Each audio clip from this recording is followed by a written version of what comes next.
और इसलिए क्या हुआ, उषक काल होता होता काळ रात्र झाली। उषक काल होते होते काल रात्रि होने का अनुभव हमने लिया। उभा देश झाला आता एक बंदीशाळा, इथे देवकीचा पान्हा दुधाने जळाला।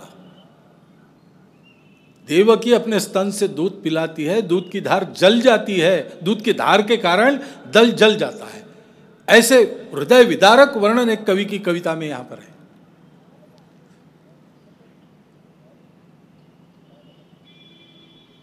ये क्यों होता है? इसलिए होता है कि ठेका देने से काम नहीं होता। अभी भी एक परिवर्तन आया है, उसकी भी सारी दुनिया में चर्चा हो रही है। बहुत आशान्वित है, सामान्य समाज के लोग मिलते हैं, लगता है कि बहुत आनंदित है, अच्छा है। लोगों ने सोच समझ के इस बार परिवर्तन लाया, जैसे लोग चाहिए थे वैसे लोगों ने बिठाए। कभी कभी लोग हमारा अभिनंदन करते हैं, हमने कुछ नहीं किया, हमने केवल अपना चुनाव कमीशन जो कहता था उस बात को किया। सब लोग वोट करे, मुद्दों पर वोट करे, और वोट देने लायक जिनके आयु है वो सब अपना नाम दर्ज कराए। हाँ, हमारी एक दृष्टि है, हमारा एक विचार है, उसके आधार पर हमने मुद्दे बनाए, मुद्दे बताए। इस देश को स्वगौरव पर आरूढ़ होना चाहिए, अपने स्वयं की लज्जा नहीं करनी चाहिए। इस देश की सारी नीतियां उस स्वगौरव को बढ़ाने वाली होनी चाहिए, प्रजा की हिम्मत बढ़ाने वाली होनी चाहिए। इस देश की सारी नीतियां उस प्रजा का सामर्थ्य बढ़ाने वाली होनी चाहिए, घटाने वाली नहीं होनी चाहिए। संविधान सम्मत जो सारे उपकरण हमारे संविधान निर्माताओं ने निर्माण करके हमको अपना कारोबार चलाने के दिए, उनकी प्रतिष्ठा, उनकी पवित्रता, उनकी शुद्धता बनी रहनी चाहिए। ऐसा आचरण हमारे नेताओं का होना चाहिए। ये सारी बातें हमने कही, करने वाले लोग थे, कहते तो ऐसा कहने वाले लोग कहते ही रहते हैं, स्वतंत्र होने के बाद लगातार कह रहे हैं। इस बार सब लोगों ने विचार किया, सब लोगों ने सुना, सब लोगों ने अपने मन का किया, और इसलिए अब लोग मान रहे हैं कि कुछ होगा। अभी 15 ही दिन हुए, 20 ही दिन हुए, देखकर तो लगता है होगा। प्रयास करेंगे, विश्वास तो रखना ही पड़ता है। कदम भी ऐसे उठे हैं, बातें भी ऐसी हो रही है कि लगता है इरादा पक्का है, होगा। लेकिन केवल उनके करने से होगा? जो कोई करता है उसकी गलतियां निकालने से होगा। देश को बड़ा करना है, देश के जीवन को सुखी करना है, जिससे हम सब सुखी होने वाले हैं, तो संपूर्ण देश को जागना पड़ेगा। संपूर्ण देश को जागना पड़ेगा। और संपूर्ण देश को जगाएं कैसे? 121 करोड़ जनसंख्या, तो जगाने का उपाय है देश में वातावरण बनाओ। संपूर्ण देश को जगाने के लिए एक एक व्यक्ति को भाषण नहीं सुनाना पड़ता, एक एक व्यक्ति को ग्रंथ नहीं पढ़ाने पड़ते हैं, लेकिन उस 21 करोड़ की जनता जिनको अच्छा मानती है, जिनका चरित्र पारदर्शी है, जो बिना भेद किए सबको अपना मानते हैं,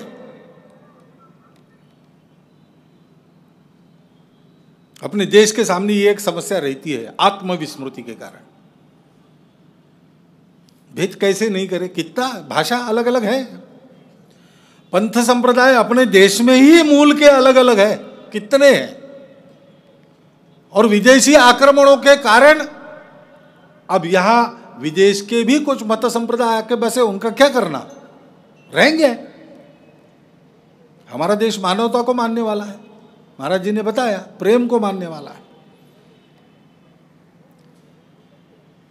उसी प्रेम के आधार पर इन विविधताओं में जो एकता का सूत्र है, पहले से अपने देश में चला आ रहा है, जिसका वर्णन महाराष्ट्र ने किया, और उस वर्णन को हम कहते कि वो हिंदुत्व है।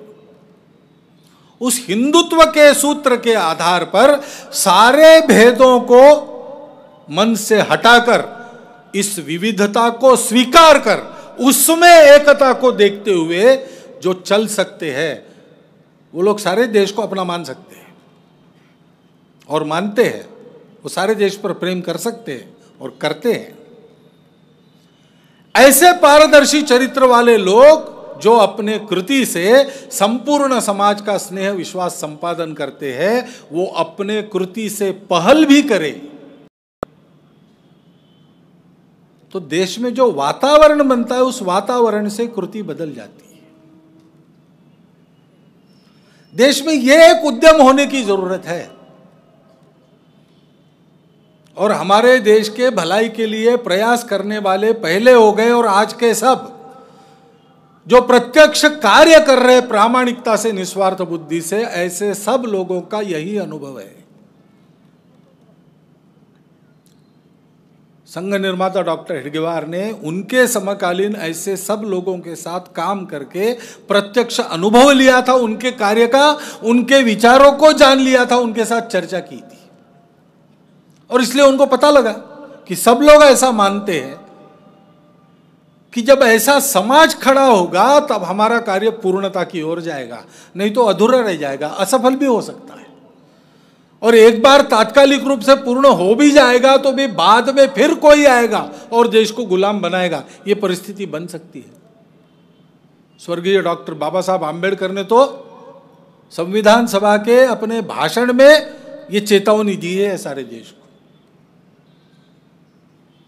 स्वातंत्र्य और समता ठीक है, लेकिन जब तक बंधुता नहीं है, इन दोनों की आशा नहीं करना। विविधता में एकता देखने वाले एकमात्र विचार के आधार पर संपूर्ण समाज को अपना मानकर काम करने वाले कार्यकर्ताओं का देशव्यापी समूह आवश्यक है। सबका निष्कर्ष था। डॉक्टर हेडगेवार ने सोचा ये सबका निष्कर्ष है और ये काम बाकी है, क्योंकि सबने अपना अपना काम चुन लिया है, उनको फुर्सत नहीं है, तो सब काम छोड़ के मैं इसी काम को खड़ा करता हूं। राष्ट्रीय स्वयंसेवक संघ यही काम करता है। राष्ट्रीय स्वयंसेवक संघ किसी पर रिमोट कंट्रोल वगैरह नहीं चलाता। वो प्रत्येक व्यक्ति के अंदर अनुशासन पैदा करता है। प्रत्येक व्यक्ति के आंखों में अपने राष्ट्र के गौरव की और एकात्मता की दृष्टि पैदा करता है। प्रत्येक व्यक्ति के आंखों में उस राष्ट्र के परम वैभव संपन्नता का चित्र उत्पन्न करता है। शक्ति संपन्न, शील संपन्न और वैभव संपन्न राष्ट्र का सपना देता है। और प्रत्येक व्यक्ति के शरीर में वो शक्ति और कुशलता उत्पन्न करता है जिससे इसके लिए जीवन भर उद्यम रखकर अपने जीवन के उद्यम को वो चलाए। देश के लिए कभी मरना पड़ा था, आज भी मरना पड़ेगा तो मरेंगे, तैयार है। लेकिन आज देश के लिए जीने की आवश्यकता है। अपने जीवन से जीवन कैसा हो ये बताने वाला वातावरण समाज में उत्पन्न करे। ये काम संघ करता है और कुछ नहीं करता है। बहुत से लोग इसके बारे में उल्टी सीधी बातें करती रहती है, बिना देखे और इसका विश्लेषण करने का प्रयास करते हैं और इसलिए उनके हाथ में सत्य नहीं लगता। जो यहां आके देखता है उसके लिए दूध का दूध पानी का पानी हो जाता है। इसीलिए वर्ग तो हमारा निजी वर्ग चल रहा है। बहुत चयनित लोग आए हैं, सबको प्रवेश नहीं इस वर्ग में। संपूर्ण देश भर से बहुत कड़ी चयन प्रक्रिया में से गुजरकर ये लोग यहाँ उपस्थित है 711। इसका समापन हम वहाँ अंदर भी कर सकते थे अपनी सुविधा से। सबको क्यों बुलाते हम? क्योंकि यह काम अपने देश के परम वैभव संपन्नता के लिए आवश्यक है। संघ ने शासक भी दिए हैं, लेकिन कहाँ से दिए हैं? उनके आंखों में ये सपना नहीं दिया संघ ने कि मैं सत्ता पर जाके बैठूंगा, समाज की सेवा करूंगा। किस विषय में अपनी क्षमता है, किस विषय में अपनी रुचि है, वहां जाके स्वयंसेवक काम करता है, उस क्षेत्र में आगे बढ़ता है, अग्रसर हो जाता है, पहला हो जाता है। कभी कभी सुनामी आई हो या चुनाव हुए हो, पहले पहुंचने वाला स्वयंसेवक होने ही लगा है। उसको हमने ये नहीं सिखाया कि स्पर्धा में पहले बनो, उसको हमने सिखाया कि अपने मातृभूमि के लिए, अपने संस्कृति के लिए, अपने पूर्वजों के गौरव के लिए, अपने देश के परम वैभव के लिए, अपने देशवासी बांधवों के दुख परिहार के लिए तुम्हारा जीवन है। और इसलिए तुम्हारे जीवन में कुछ संस्कार चाहिए, कुछ अनुशासन चाहिए, वैसा जीवन जियो और बिना बताए उनकी सेवा करो, मित्रता करो, घनिष्ठता रखो उनसे। भाषण देने की आवश्यकता नहीं, अपने आप वातावरण बनेगा, परिवर्तन होगा, और जो परिवर्तन होगा वो चिरस्थायी रहेगा। परिवर्तन आया है देश में, अच्छा परिवर्तन आया है, उससे उम्मीदें की जा सकती है, सब लोग कर रहे हैं, उम्मीदें सफल हो गई ऐसा विश्वास है। परंतु इसमें एक बात जोड़ने की आवश्यकता है, उम्मीदें सफल केवल शासकों के भरोसे नहीं होगी, केवल पार्टी, सरकार, नेता इनके भरोसे नहीं होगी। वो तो बेचारे अपना काम करेंगे भी, तो भी अगर समाज परिवर्तन के लिए तैयार होता नहीं तो क्या होगा, कैसे सफल हो सकेंगे? और समाज अगर परिवर्तन के लिए स्वयं को बदलकर चलने के लिए प्रस्तुत हुआ है तो कोई नेता हो, कोई पार्टी हो, वो करेगी ही काम, होगा ही परिणाम।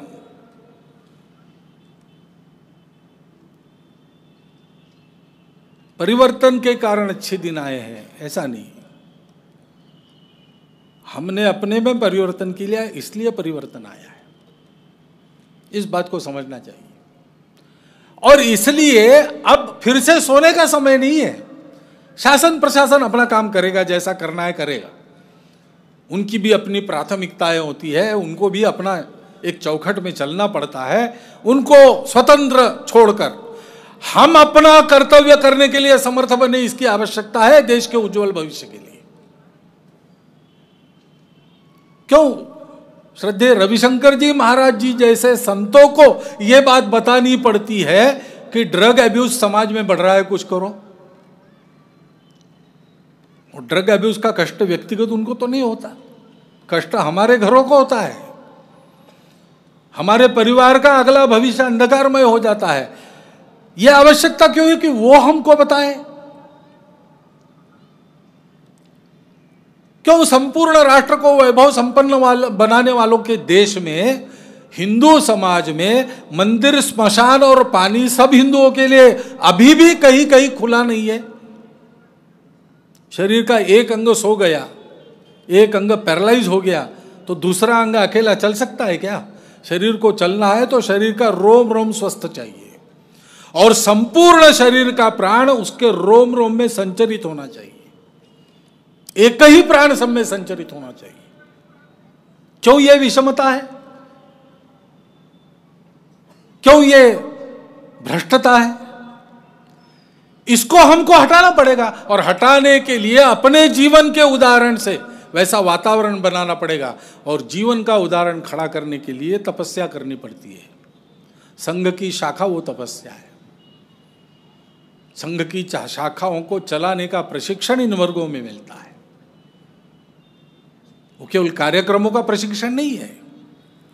कदम से कदम मिलाते मिलाते मन से मन मिलाकर चलना सीखते हैं। मतभेदों के ऊपर उठकर मनभेद होते न देते हुए पहले यह तय करके कि हम सबको मिलकर चलना है, सब लोग सामूहिक विचार करते हैं।